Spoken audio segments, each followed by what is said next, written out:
Evening, folks. How's things? Welcome to the match preview. Sorry about that banner popping itself back up there. Shouldn't have been there. Haven't done this often enough recently, so I'm a little bit rusty. Sorry about that. Joined as always for the match preview by LUFC Stats, aka Andrew Dalton. Andy, how are you doing, mate? I'm very well, thank you. How are you? I'm very good. Yeah, busy, mad week with work. Absolutely nuts. Yes, I can imagine over here, but we're near the weekend and we're nearing another home performance from Leeds United against bottom of the league, Rotherham United. Now, they do say there's no easy games in football, but without tempting fate too much, this should be a straightforward victory for the Whites. Yes, Leeds unbeaten at home. Rotherham can't win away. It's a shoe-in for a Rotherham win. We said that off air, didn't we? Yes, yeah. No, it should be straightforward, this one. Yeah, it should. Fingers crossed, it should be. Yeah, if you're listening on Spotify, these will be available on demand on Spotify afterwards, as is the daily news now as well, is available on Spotify. If you want to check it out on that format as well. If you are listening to that, I will reference a couple of comments during this, but you can check them out on the YouTube stream if you want to do that as well. There is one comment I would very much like to just throw up on screen straight away, because Marcus, I saw you, and I was not combing my hair. In fact, I was shaving my head. There you go. We'll make it better. There you go. There you go. I hope everyone's having a really good day. It's been a weird day in the Leeds United world. Good things and bad things floating around today. We've the news of Luis Sinisterra's loan move to Bournemouth looks like it'll be made permanent for £20 million. Leeds did purchase him for £21 million. I assume there was a loan fee involved in his move to Bournemouth, which probably brings it back to breaking even. So not bad. I do have a question for that of interest. Where does that leave Jadon Anthony then? Well, they're not connected as far as I know. Got you. Yeah, and it will still be there till the end of the existing deal will still be in place until the end of the season, and then when the window opens, the new deal takes effect from that date. Perfect. People did ask me during the week, can you sign players outside of a transfer window? You absolutely can sign them, but they don't become your player until the window opens. So, perfect. Yeah. Just a real quick shout as well. Thanks for the super chat to MG. Really appreciate that, mate. Very generous of you, and thank you very much. We won't do a huge amount of comments tonight. We want this to be a rapid fire stream. We're not going to be here for a long time, just a good time. So we're going to try and get into this as quick as we can.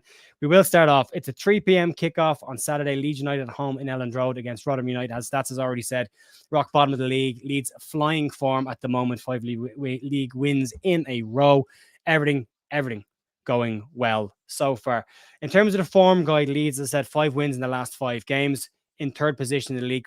Could potentially go into second spot depending on results at the weekend. We might see ourselves in fourth temporarily as Ipswich do kick off against West Brom at 12:30. All fingers crossed for Carlos Corberan to do us a nice little favour down there. That would be nice. Southampton have Huddersfield. You would imagine that's a win for Southampton given the form that they're on. So that's your thoughts on the form guide anyway coming into this for both teams. Well, we're in the best form, aren't we, since July 2020 when Leeds won promotion and won the championship under Marcelo Bielsa. And they won the last 6 games of the season, took 18 points. They only actually drew one of the last last 8 games. They drew to Luton following the COVID break. And I don't like using the term easy games because no games are a gimme in football. But Leeds come into this game on the back of 2 very, very good performances away from home. Bristol City on Friday night, which I thought was a really accomplished professional job at Ashton Gate, which could have been a tricky game thanks to the goal from Willie Nonto. And then, albeit the game that went into extra time on Wednesday night at Plymouth Argyle. Was it Wednesday night? Wednesday night against Plymouth Argyle. Or Tuesday night, against Plymouth Argyle. I lose track of days. What's going on? And I could have had extra time, but there was a freshness about them, and they bought the likes of Jorginho Ruteron and Patrick Bamford, and especially word, of course, for Joe Gelhardt, who I thought a really, really good cameo role, as well as Mateo Joseph in his second start for the club. So, yeah, they'll be fresh, they'll be raring to go. And it's kind of the start of a big week, isn't it, for Leeds? Because obviously they've got Rotherham on Saturday before travelling to 2 big away games. Swansea City midweek to the Liberty Stadium, where we've got very, very happy memories when Pablo Hernandez scored that goal that just took us that inch closer to promotion. And then back to Home Park a week on Saturday. So it's a really, really big few games. And if we come out of that, I think with 7 points, if not 9, I think we're in a magnificent position. Obviously, we're still relying on Southampton to drop points. I've not seen their next 2 after Huddersfield. I assume they'll both be away because they're at home to Huddersfield Town this weekend. So it's a real opportunity for Leeds to get some points on the board, and ahead of that big mouth-watering game on the 23rd of February at home to league leaders Leicester City, which could tell us a lot. So yeah, it's a big period. I'd assume Daniel Farke will win the Championship Manager of the Month award for the second time this season. And I think Dan James got nominated for Player of the Month as well. So, yeah, it all goes well. I just want to mention the under-18s as well, Jay, who had a magnificent victory away at Sheffield United on penalty kicks last night in the FA Youth Cup 5th round. And they've now made the quarter-finals for the first time since 2002-03. Ironically, the last time Leeds United made the FA Cup quarter-finals, and they're at home to Liverpool at the start of March. Date to be, absolutely, and the date to be confirmed. So it's really, really positive in around the Ellen Road at the moment, and it's great for all concerned that the youth team are doing well and the first team are doing well. So yeah, it's all good stuff really at the moment, and hopefully Leeds can get the 3 points on Saturday at home to Rotherham, and then move on to Swansea City on Tuesday night. Yeah, the Saints have got their home to Huddersfield on Saturday. They have a Tuesday night away game to Bristol City. Then they are away on Friday night to West Brom, and then home again on Saturday. They've got a couple of games this week. They've got some games backing up here as well. Then they've got Hull City, a very new look Hull City after they really, really went for it in the transfer market this year. Yeah, the playoffs, and you can see they decided to throw everything at it to try and make sure they make it. So that'll be an interesting couple of games. They've got the distraction of the Liverpool in the FA Cup as well in a couple of weeks' time as well. So, you know, they'll still have their wobble. There's still a wobble there at some point. I think it's coming because they're 23 games unbeaten in all competitions. Yep. That can't last. That and if it does last, then fair enough. But the run they're on is ridiculous at the moment. To be that consistent is unbelievable. And it's just crazy how a team can go that far. And amazingly, the game before the last defeat, Leeds United, wasn't it, back in September? And annoyingly, that was the one which kind of got them back going again. If you look at the league table, because of the run that Southampton been on all year, Leeds run since the turn of the year, Leicester's run all season, Ipswich's start to the season, there's an 11-point gap between 4th and 5th in the table, which is just nuts, which tells you exactly what kind of a league we have this year. It's been an incredibly competitive league. Leicester have lost 2 games in their last 5. Southampton drawn 1 in their last 5, won all the rest of them. Leeds unbeaten in their last 5. It's Ipswich that have had the proper wobble, only 1 win in their last 5. So there's that as well. On the FAU Cup stuff, I always say this: the FAU Cup is a very good metric to know what talent of youngster you've got coming through. We bought a lot of youngsters in the last era of Leeds United. This under 18 team is the first kind of organic crop of players to come through, with the odd exception with Josh McDonald, Louis Perry, and Rory Mahady, who were brought in to the side as well. Rory Mahady as a goalkeeper is definitely one to keep an eye on. I thought he was fantastic last night. And it's all positive. It's all positive. And a little stat for you, the last time we beat both Norwich and Sheffield United on the route to the FA Youth Cup was back in 92-93, when we actually beat Manchester United in the Youth Cup final. And that is always one to get into. So, it's all very positive at the moment. But it's gone so well. Louis Perry signed for the club at the start of the season, and Louis Perry today signed his first professional contract at the club, so that's gone really well. Yeah, and I really like the look of Josh McDonald. I think he's great, and not to mention also missed out Marley Wilson up front, scored a lovely goal as well. Very well taken, little kind of half bicycle overhead kick from a really good run. So just some really good talent, and then you add into that what's not in that under 18 squad at the moment is Harry Gray, who's been playing for the under 16s and the 15s, but he's also been in the 18s and scored goals there. It's an exciting group of players there. If you haven't watched the game, it's on LUTV. Go watch it. Go check it out, because it's really good game of football as well.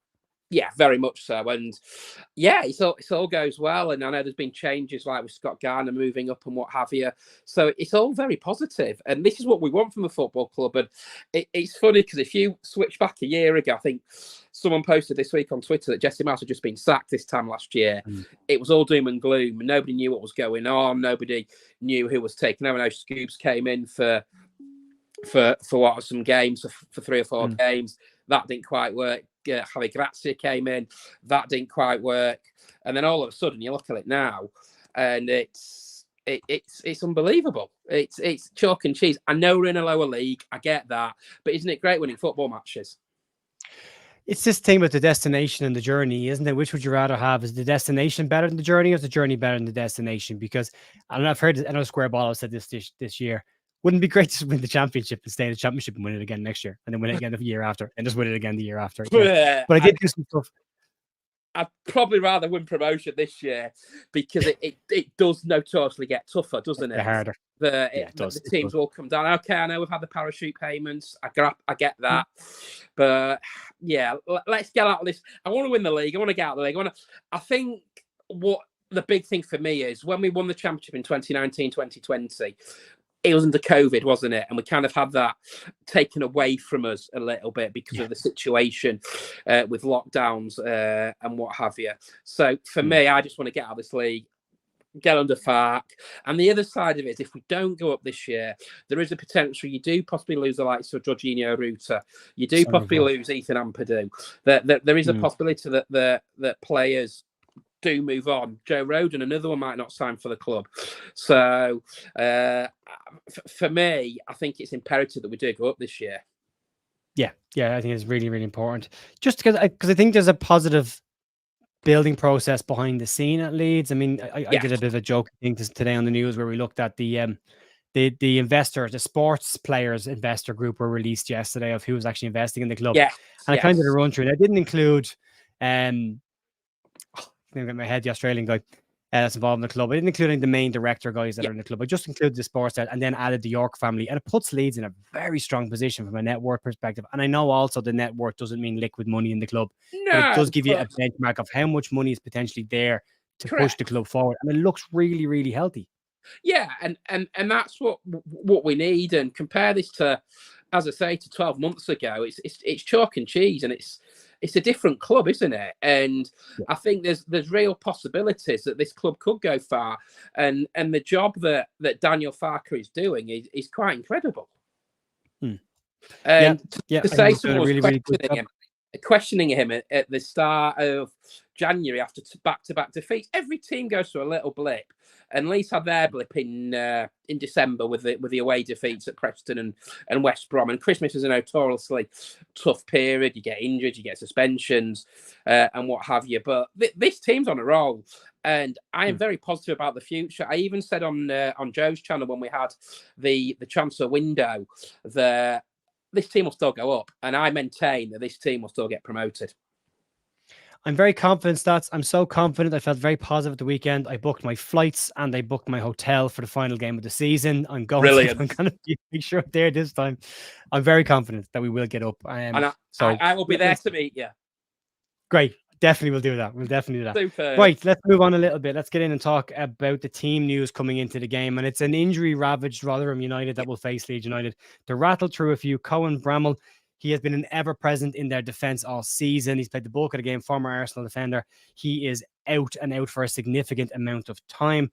Cameron Humphreys is touch and go. He has been out injured. He could come back for them. But Shane Ferguson, Tyler Blackett, Grant Hall, Daniel Ayala, and Andre Green are all out for them in this game. Deadline day signing Charlie Wilk could play in the game, but not confirmed as of yet. From a Leeds perspective, Willie Gnonto will have an update from Daniel Farke around the Willie Gnonto foot injury. He bruised his foot when he came off. He did say he should be okay for this weekend's game, so fingers crossed on that. Jamie Shackleton was going to travel with the squad for the midweek game against Plymouth, but he was ill. Better he stayed at home than sitting on a bench in that weather if you're not well. Yeah. So he could be back at the weekend as well. Daniel James could return this weekend as well. Pascal Stroke, you're looking at the end of February, and Carl Darlow also the end of February for those two returns. And then the Stuart Dallas injury still not confirmed. Any return date for Daly. Fingers crossed we'll see him at some point. It's looking less and less likely, but hopefully for him and for everybody, we do get to see him back. From a team perspective, Stats, how are you feeling about what we're going to go into this on a squad situation versus what Rotherham have got going into this game? I think it's interesting, isn't it? Because we've got, as I say, we've got Swansea on Tuesday night and Plymouth on Saturday, and it's a very short turnaround, especially with the early kickoff at Home Park next Saturday. I personally think Conor Roberts could come in for his debut. Obviously, depending on how Sam Byron felt after the game at Plymouth, very heavy pitch, horrendous conditions in the pouring rain. So I think there's a possibility there. Does he then revert back to Ethan Ampadu and Glenn Kamara? And Ilya Grove's just been absolutely magnificent, hasn't he? The last month or so, and it's very difficult to know where to go with it all. So I think he'll probably revert a bit to type to the game against Bristol City last Friday night. Yeah, also a lot depends on Willie Gnonto, what was injuries like, if it was just precautionary coming off against Plymouth. But there's not too much you'd change. You rest Archie Gray's been absolutely magnificent at right back this season. But isn't it nice to have options? Didn't he look good in the midfield as well? Was it nice to see him back in the middle of the park as well doing it? He looked great. It's nice to have all these options that possibly we've not had for a wee while. So yeah, I'm very positive. I think you might see a debut for Conor Roberts. He trained down at Home Park on Tuesday evening. So yeah, I think there's options there. I thought Liam Cooper looked very steady at the back against Plymouth, and just want to mention Cooper's a little stat that I put out on Tuesday night. He's actually 3 games away from equaling Trevor Cherry's record of captain Leeds in 223 games. He's captained the team in 220 games, which is absolutely magnificent for Leeds. Now, to do that under a 10-year period is wonderful. And I know he's lost one of his close mates in Bill Ayling that's gone to Middlesbrough. So he's a massive stay at Leeds United. Is Liam Cooper. And what he's done, Ellen, is absolutely fantastic. To be part of all the managers he's been part is unbelievable. And I will be preparing a stat. Should Conor Roberts play, what number player that will be that Liam Cooper has played with, but that's to come over the weekend. I'm waiting for that one. That's when I'm going to prepare on Saturday for Leeds United. So yeah, options are very positive. And the good thing, look at the bench on Tuesday. Yeah, right.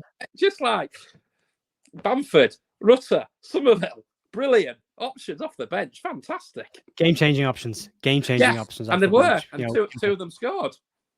It was great, though, to see. I mean, you mentioned Joe Gelhardt, and he was 2 fantastic volleys away from being scoring twice. The one that was very unlucky. Yeah, playing on the wing as well. I thought he was really involved and very good. But I've been dying to see a good look at Mateo Joseph, and keep saying it. I want to see him when he's surrounded by the first team players, not the backup kids. Yeah, I want to see him given the opportunity to see what he can actually do. His hold of play was excellent. His pressing was excellent. His movement was good. He was unlucky not to score. Great save by the keeper, hit the crossbar. So, I mean, there's a really good talent there as well. And I think Daniel Farke would have seen a lot from certain players that they've stepped up during the week as well. And he can now trust them a little bit more in case he needs to, which might lead to some earlier changes in games and might give us a chance to, rest some of the legs. One of the concerns I had the weekend, at the Plymouth game was in the second half, watching Junior Firpo go down with cramp was a bit of a concern given the amount of games they're going to have as well. Yeah. He's been really good for Leeds, especially from an attacking perspective going forward. He's been very much involved in goals. So that's another one. But hopefully with these younger players starting to make a mark, the adding of Conor Roberts in there as well, we can start to see some little tweaks, the odd rest here and there for players, just giving them a chance. And we've got some games coming up where we should get an opportunity to do that as well. So and this is, I think, a really big period now. These 3 games to come for Leeds United, I think, will tell us a lot. There's a lot of travelling involved. First down to South Wales on Tuesday night, and then also to Home Park on Saturday lunchtime. But it's a massive opportunity, this, I feel, for Leeds to really set down a marker. And then, I'd say, ahead of that massive, massive game against Leicester City 2 weeks tomorrow. Yeah, we'll get into talking about the actual game now as well. But I don't want to take away your thunder on the stats around the match stats. So, what have you got when it comes to Leeds United versus Rotherham coming into this game? Well, at least I've got a very, very good record against Rotherham United. In my lifetime, Rotherham only won once Ellen Road. That was back in 2015, 2016. And ironically, that day, Steve Evans was managing Leeds and Neil Redfern was managing Rotherham. but Rotherham came out on top for a 1-0 victory. And what I remember from that day is Gaetano Berardi and Leon Best both got red cards. And Berardi, I remember, I think actually clashed with Best, and he came off worse, and he got a bloodied nose. And then it was him that got sent off. And ironically, there was also a red card in the game at the New York Stadium that season. I think it was Matt Derbyshire, again, clashed with Gaetano Berardi. They also met in the FA Cup that year, which Mustafa Carayol scored in, and Mustafa Carayol, ironically, was the last Leeds United player to debut against Rotherham United, and that was the FA Cup tie that Leeds won by 2-0. Solomon Dakara scored the other goal, and prior to that, Lee Irwin, remember him? I think he was hyped up, I think, by Peter Lorimer, God rest his soul. He made his debut in the 1-0 defeat against Rotherham United back in November 2015. If you look ahead to I don't think we played them in 16-17. We won for 3-0. Cal Bartley scored from a corner. Chris Wood got 2. 17-18, we didn't play them to being relegated. 18-19 was the last time Rotherham visited Ellen Road, and Leeds won that game by 2 goals. So Luke Ayling got his first ever goal for Leeds United, and Kemar Roof also scored in that game back in August 2018. Seems an awful long time ago. Now, other stats to keep an eye on: Leeds United have won 1,697 league games, so they're 3 away from getting to 1,700. Potentially could do that this week, and in total they have won 1,996 games. So hopefully by the end of the Leicester City game, they've hit the magic 2,000 mark, which would have also meant would have won 9 league games in a row. We have, of course, won 7 in a row as our record amount of league games that we've won in a row. We have won 10 games in all competitions. We did that in 99-2000. 6 of them were league games off the top of my head. And I think we had some UEFA Cup ties against Partizan Belgrade, Lokomotiv Moscow, and a League Cup tie against Blackburn Rovers in there. So it's an opportunity to try and break some records. And one more from me, Daniel Farker had broken a record on Tuesday night against Plymouth Argyle. The fastest Leeds United manager to win 21 games in charge. That's in the top 2 tiers. Jimmy Armfield did win 20 out of 34, but he drew his next game. Simon Grayson has got the record overall, but that was as a League One team. So plenty to get involved in. And one last one, should Connor Roberts be involved on Sunday and losing track of days. Saturday lunchtime, he'll become player 875 to take to the field for Leeds United Football Club. So plenty to keep an eye on. I'll be up to speed with all the stats on my Twitter feed on Saturday afternoon during the game. But it's a game I'm very, very much looking forward to. We'll have Bryn Law and Adam Pope staring over your shoulder to get the stats. as always. Yeah, Paddy Bamford's got an interesting one as well. He scored or assisted in 4 of his last 5 games, and he has scored in all 3 of his last 3 games against Rotherham United as well. So keep an eye on Paddy as well. The fact that he didn't start at the weekend, I would be shocked if he doesn't start at the weekend as well. Also pointed out by a couple of people, I've started a few questions and we'll come back to them. If I haven't put your comments on the screen, I starred them and I'm going to come back to them. There was the one around, Connor Roberts can also play left back as well as right back. So you may see a similar situation to Jed Spence. You may see him play start his first game at left back. So there are options there. It's great to see that. We've talked about maybe Leeds not bringing enough players in during the transfer window, but I think we've got enough players who can move around and fill in very, very well in positions that we should be fine, especially in a game like this. A couple of comments just to get to real quick, and a couple of super chats just to throw it up. Dominic Martin, thank you very much for the super chat. We need to discuss the enigma that is Joe Perreault. It would be just typical for us to drop points against one side like Rotherham, Swansea, and Plymouth. I don't think we've seen the best of Joe Perreault yet, but I think there's an awful lot more to come from Joe Perreault. If we've learned nothing else this season, don't write off a player too early. Correct. We have learned that. Let's relax and give the player time. You know, it's a new team, it's a new system. He's been asked to play in a different way. As Daniel Farke said, he is not the focal point of the club anymore. I would like to see him as a number 9. We haven't seen the best of him, but he still is clocking up goals when they're needed as well. And right now, probably the best penalty kick taker we have, and we need someone who can take a penalty because God knows we have nobody else that can take a set piece. So it's very, very good, very useful. Just on that, we don't want the playoffs, if we are in the playoffs, to go to a penalty shootout. Please, God, no. Right. I think my heart would take it. Yeah, let's give him a chance. Another one coming in from Daniel Agar. Evening, guys. Youth team is a must for a club and for the future. You don't have a future without a youth team, and a good youth team and investment in your youth player as well. People have been saying that we've kind of maybe wasted some. We've wasted a couple of years with the players that we've had in the under-21s and we're not bringing enough players through. The reality is most teams might bring 1 or 2 players through into their first team every couple of years. You very rarely get 4 or 5 players coming through in 1 year from one crop. When you do, it's usually a U Cup final year. Go back to David O'Leary's era, the team that came through with him, the young players that he had coming through from the U Cup final. So it's not always a given that just because you've got good young players, they're all going to make the breakthrough. And the other thing as well is people writing off Charlie Creswell as well. Young players peak at different ages. They don't all peak at the same time. A player look at Luke Ayling. He was sent down to non-league football from Arsenal, worked his way back up. Jamie Vardy at Leicester was a prime example as well. Discarded, not going to make it. Premier League winner, FA Cup winner, played in Europe. So, give it time. Give it time. Absolutely. Another one coming in as well from Macrock. Will Bournemouth sell Cine for a profit? The AC Milan were interested. Yeah, there's an interesting one there. So this came on the back of the Diego Llorente story that was going around, that basically there's an apparent deal, not confirmed. There's an apparent deal of 4.5 million between Leeds and Roma for Llorente, but they plan on selling Llorente in the summer immediately for close to 18 million pounds to PSG, which is a little bit of messing around. I think Leeds should be a bit more careful with Roma going forward. I wouldn't be.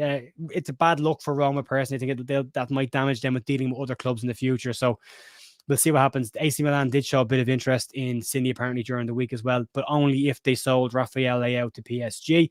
That might not happen, and it wouldn't be done till the end of the season. Correct. The buying option on Cindy's contract would run out at the end of the season as well. So Bournemouth have made the move now to prevent anybody else from getting involved in that transfer. So that's why it's been brought forward.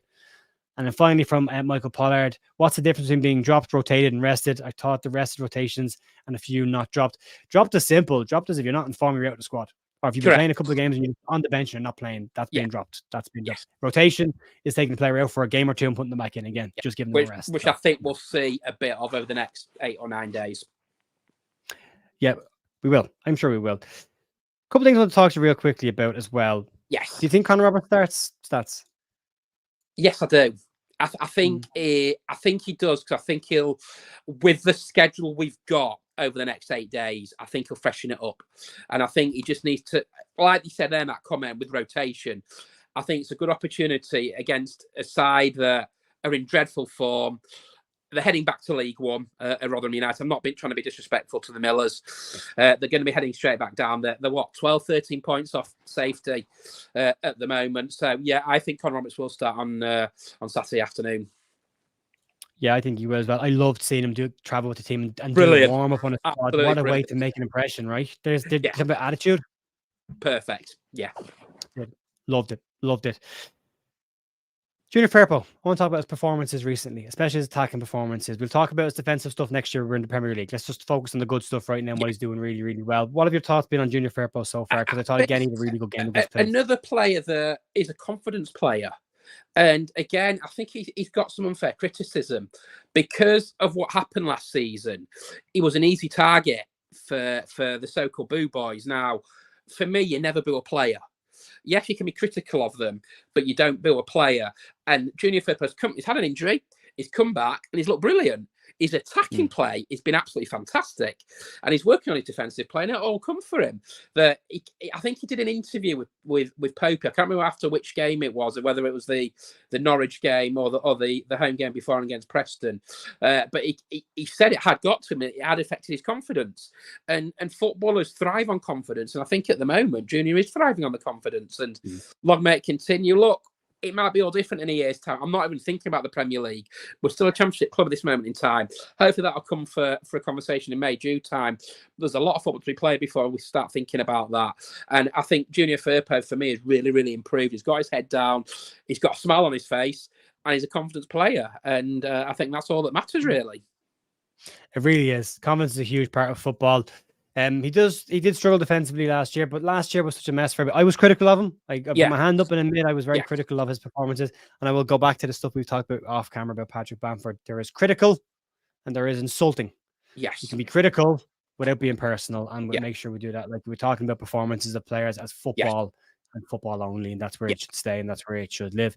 Yeah, it's been an interesting period of time. We've seen some players let redemption arcs have been done. We've had Melies earlier on the season. Willie Gnonto had his moment last week with the crowd, which I loved seeing that. Georgina Rutgers had a really good moment with the fans as well, and now we've seen Junior Firpo come into it as well. So it's been really, really good to see. We're in a very positive space right now. We are winning games.